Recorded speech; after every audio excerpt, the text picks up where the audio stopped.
ප්‍රේමයයි විවාහය අතර වෙනස දන්නවද? ඔව් මොකද්ද? මයික් එක දෙන්න පුළුවන් උත්තරයක් දෙනවනේ. ඔයාලත් මේ වගේ වීඩියෝ බලන්න කැමති නම් දැම්ම channel එක subscribe කරලා notification on කරලා තියාගන්න. ආදරවන්තයින්ගේ දිනයක් තිබ්බට හරි විවාහ වෙන අයට දිනයක් තියෙනවද? නෑනේ. ප්‍රේමයයි විවාහය අතර වෙනස දන්නවද? ඔව් මොකද්ද? මයික් එක දෙන්න පුළුවන් උත්තරයක් දෙනවනේ. හරි. ප්‍රේමයයි විවාහය අතර වෙනස තමයි හරි ප්‍රේම කළාටම විවාහ කරගන්න ඕනේ නැහැ. ප්‍රේම කළාටම විවාහ කරගන්න ඕනේ නැහැ. ප්‍රේමයට නීති නැති වුණාට විවාහයට නීති තියෙනවා. දැන් ඔයාගේ ප්‍රේම සම්බන්ධයක් තිබ්බයි කියලා ඔයා ගිය සතියේ ඒක නැවැත්තුවයි කියලා ඒකට පැමිණිල්ලක් කළා නඩත්තු ඉල්ලන්න බෑනේ. හරි. ඒකට පැමිණිල්ලක් කරලා මම මෙයා මාත් එක්ක ප්‍රේම සම්බන්ධයක් තිබ්බා. මගේ බලාපොරොත්තු බිඳ වැට්ටුවා. ඒකට මාසයකට මෙන්න මෙච්චර ගෙවන්න. නඩත්තු ඉල්ලන්න බෑ ඒකට. ඇත්තටම ප්‍රේමය කියන එක තියෙන්නේ විවාහ වෙන්න සුසුද කියලා බලන්න. ප්‍රේමය විවාහයට සමාන නෑ. ඒ දැන් ප්‍රේමය පැය 48ක් තුළ විවාහයට සමාන නේ දැන්නේ. ප්‍රේමය විවාහයට සමාන නෑ. ප්‍රේමයෙන් කරන්නේ කසාද බඳින්න හොඳ කියලා බලන එක. ඒද ප්‍රේම සම්බන්ධයක් ඕන වෙලාවක නතර විය හැකියි. හරි. ප්‍රේම කරපු පමණින්ම විවාහ කරගන්න කියලා නීතියක් නැහැ. දැන් මන් දිහා ඔරවල බලන්න එපා. හරි. එතකොට ප්‍රේම කරද්දී හරි මට පුතාලා කියන්න කොහොමද එයා විවාහ කරගන්න සුසුද කියලා බලන්නේ.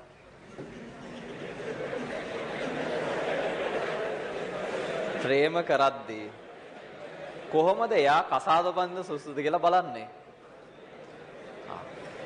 දැන් ඉතින් ওই වයසට ඒ ගැන අදහසක් තියෙන්න එපා. දැන් අවුරුදු 20ටත් කිට්ටුයි.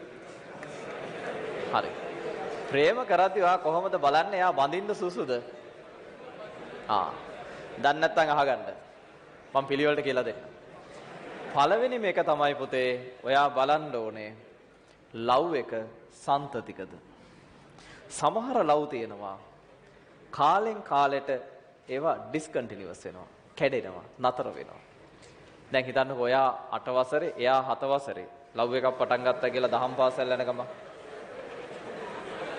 ඔන්න ලව් එක ටික දවසක් ඇවිල්ලා අර පුතා වීඩියෝ කරන්න එපා පුතේ. ආගන්න. හරි? හරිද? බලාගන්න. හරි. ලව් එක ටික දවසක් යද්දී ඔන්න ඔයා O level ඉවර වෙනවා. එයා O level වලට එනවා. එතකොට එයා කියනවා හරි. අයියේ මට ලව් එකත් එක්ක මේක කරා යන්න අමාරුයි. ඒක හිත දෙතැනක තියන් පාඩම් කරන්න බෑ. විද්‍යාව ගණන් අමාරුයි. ඒකින්ද අපි මේක නවත්තනවා. කියලා නවත්තනවා. ඔන්න ඊට පස්සේ ආයෙසරයක් යා O level ඉවර වෙලා ඔයා A level පළවෙනි අවුරුද්දේ ඉඳලා දෙවෙනි අවුරුද්දට කියලා වැඩ කරන් ඉද්දි ඔන්න එයා ආයෙසරයක් ඔයාට කතා කරනවා. කතා කරලා ආයෙසරයක් සම්බන්ධය පටන් ගන්නවා. එහෙම සම්බන්ධය පටන් අරන් ඔන්න ඔයා දැන් සෙකන්ඩ් ෂයි කරනවා.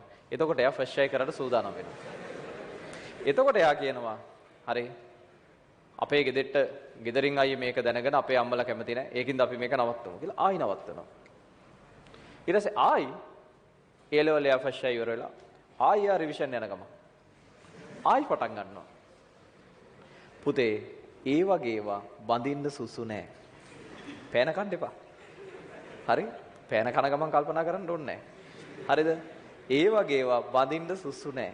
ඇයි දන්නවද? ඒ වගේ ඒවා බඳින්න සුසු නැත්තේ ලව් එකක් වුණාම පුතේ කන්ටිනියස් වෙන්න ඕනේ. සන්තතික වෙන්න ඕනේ. කැඩි කැඩි යනවා නම් ආයි බැන්දර පස්සෙත් කිව්වොත් එහෙම දැන් නවත. එහෙම බෑ. හරි. එහෙම බෑ. හරිද? මේක සන්තතිකව තියෙන්න ඕනේ. ඒ හින්දා ඔයාගේ ලව් එක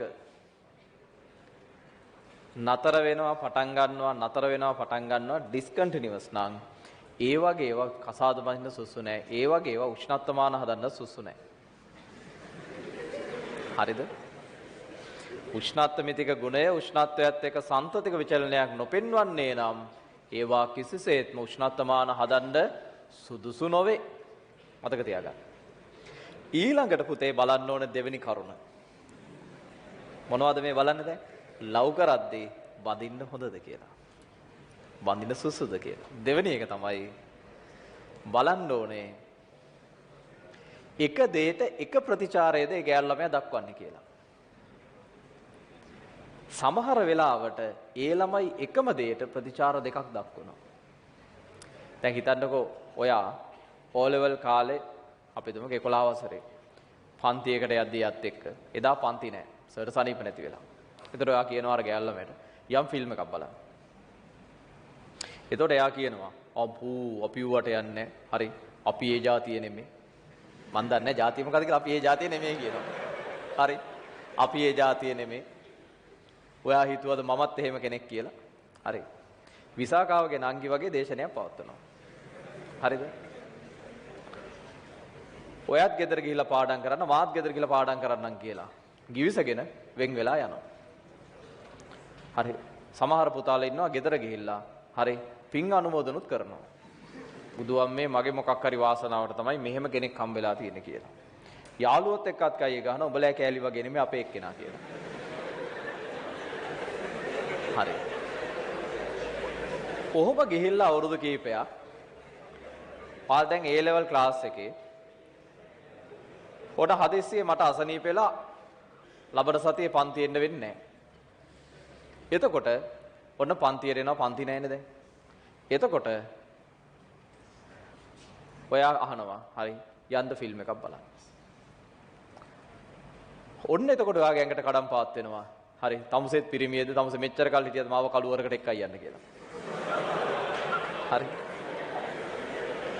බලන්න පුතේ එකම දෙයට ප්‍රතිචාර දෙකක්. ඒ වගේ ඒවත් පුතේ උෂ්ණත්වමාන හදන්න සුසු නැහැ. එකම දෙයට ප්‍රතිචාර දෙකක් දක්වන ඒවා කසාද බඳින්න සුසු නැහැ. එක දෙයකට එක ප්‍රතිචාරයයි. හරි. එකම දෙයකට දෙආකාර ප්‍රතිචාර දක්වනවා නම් ඒව උෂ්ණත්වමාන හදන සුසු ද්‍රව්‍ය නෙමෙයි. හරි. එක දෙයකට එක ප්‍රතිචාරයයි. හරි. එක රටාවක් තියෙන්න ඕනේ. හරි. මොකද නැත්තම් බැන්දට පස්සේ කරදරේ. හරි. යම් කිසි දෙයකට අදාළව මිනිස්සෙකුට සාධාරණ අයිතියක් තියෙන එක ප්‍රතිචාරයක් දක්වන්න. ඒක ප්‍රශ්නයක් නෙමෙයි.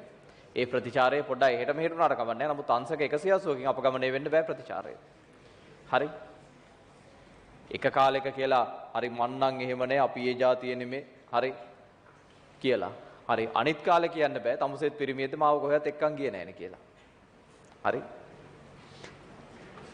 ඒ වගේමයි පුතේ උෂ්ණත්වමාන හදද්දී ලේසි උෂ්ණත්වයත් එක්ක උෂ්ණත්වමිතික ගුණය රේඛීය නම් පුතේ ලව් එකක් වුණත් ඔය ස්ටෙප් බයි ස්ටෙප් යනවා නම් තමයි ඒක සාමාන්‍යයෙන් හොඳ. ඒ කියන්නේ මෙහෙමනේ දැන් සාමාන්‍යයෙන් ප්‍රේම සම්බන්ධයක් ඇති වුණු මුල් අවදියේ ගත්තාම කොල්ලට කෙල්ලව දකින්නකෙත් පොඩි අමුත්තක් තියෙනවා. ඊට පස්සේ දෙන්නත් එක්ක බස් එකක යද්දී ඔයාගේ සුළඟිල්ල එයාගේ ඇඟේ ගෑවෙන එකෙත් අමුත්තක් තියෙනවා. හරි.